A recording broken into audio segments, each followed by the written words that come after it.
Alors que tu viens de tes notes.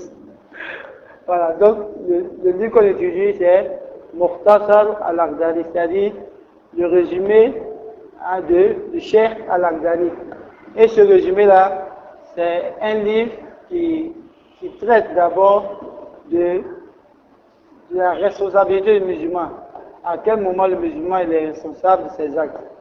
Et si on a pu définir ce moment-là, qu'est-ce qui est obligatoire pour lui en ce moment de faire et qu'est-ce qui lui est interdit.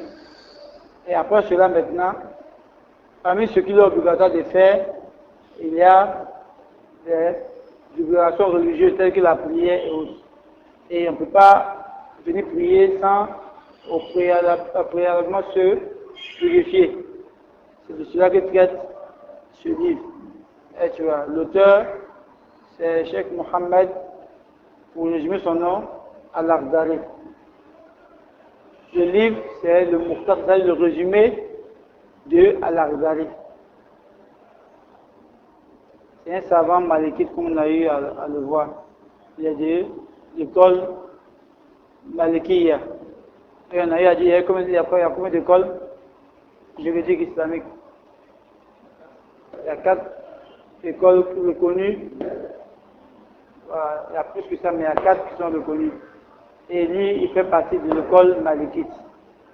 Le mazhab de l'imam Malik, qui était un savant parmi les savants de cette communauté-là.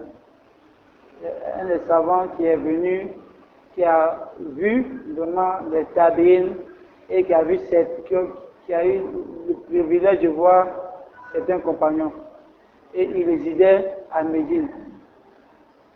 Et il est l'un des mazhabs les plus forts dans le monde en termes de suivi. Et tu vois.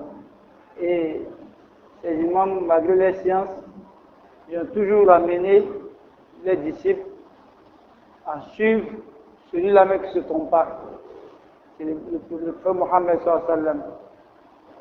Il dit on prend de tout le monde, on rejette de tout le monde, excepté le propriétaire de cet homme.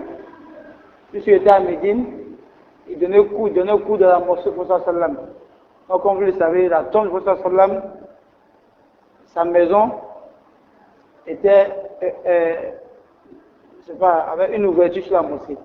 Et de sa maison, il avait accès direct à la mosquée. Alors, il a été enterré quoi dans sa maison. Donc du coup, selon sa maison est collée à la mosquée, sa tombe est collée à la mosquée.